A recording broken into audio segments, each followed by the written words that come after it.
He would have been 100 this year had he lived. He was an army man through and through. Discipline, integrity, and righteousness traversed his veins. They do say there is a right way to do things, a wrong way to do things, and then the army way to do things. He did things the army way. I remember the day I escorted him once to the military hospital for some blood investigations. He was 90, body ridden with cancer, though he didn't know it at that time. I never told him actually. Even when he died, I never told him. And weight down to maybe a mere 42 kgs. I made him sit on the only chair available in the room. As the military nursing officer prepared to swab and draw blood, a woman, maybe in her 40s, entered the room. And with some effort, this frail old man stood up. "Have a seat, ma'am," he said. Heads turned in amazement. This was my father and his army way of doing things. He spent the last 10 years of his life with me. I took care of him as any daughter would, but he took more care of me. At around 86 or 87 years of age, he would take my son's bicycle from the garage and go do some chores. A few vegetables on this side of the handle and a few vegetables on that side of the handle, and the bicycle would waver alarmingly. "I can rough it out," he said. "Good exercise for me." The neighbors cautioned me. I cautioned him. But my indomitable father continued with his bicycle rides. And then one day I sold that bicycle. And he didn't talk to me for days together.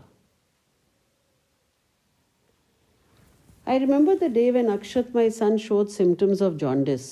My father was a doctor. He belonged to the Army Medical Corps. And he said that he could make out that this was jaundice. So we took Akshat to the military hospital. And my father, in his blue blazer with the Army AMC logo on the pocket and his Ray-Bans, he looked dapper, so smart. And the lady doctor there, one squad leader, Veena, as I recall, said, "Oh, I don't know who's looking more handsome, the grandfather or the grandson." And my father, I could almost see his shoulders broadening. After all, which man doesn't like to be complimented by a woman 1/3 his age? And around when he died, this was in 2010, I wrote a few words which I would like to add to this video. Those I will read out. This was almost immediately after his death, a few days after his death. "I never locked the house once in the last 10 years. I never worried once that the milkman would turn back. I never gave a second thought to household chores while leaving for work. 'Bye, Dad,' I would shout as I hurried out, sometimes even leaving the gate open in my haste. It would all be looked after." But relationships, however close, need to be nurtured. Why do we feel that we have all the time in the world to watch the circus we call life? I'm certainly appreciated the fact that I juggled between my job, the house, the kids, and the minor administrative adjustments that make up the business of living. As I rushed past his room maybe 100 times a day, I would feel his eyes on me, hungry for some company. As a doctor, he was health conscious. As an army man, he was disciplined. Meals from outside should be avoided, so we smuggled in junk food to be enjoyed in the privacy of our bedroom. Extravagance was frowned upon, so we left the shopping in the car to be taken inside when the coast was clear. I was often impatient with him due to his hearing deficiency.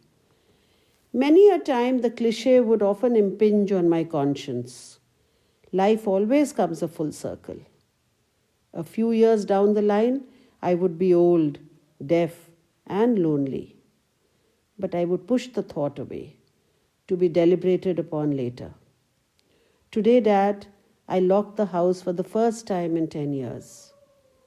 Today, Dad, I can eat what I want. Today, I can shop all I want. But I realize you were concerned about my health. You wanted me to save for a rainy day. You were wise. Your experience and wisdom was far superior to our superficial ways of living and thinking. Though there is no damage done, I must have hurt you, Dad. Did I, Dad? I would like to believe I gave you some measure of happiness. Did I? When we have the time, we avoid the questions. And when the time has slipped past, we hunt for the answers. And then there are no answers. It's too late.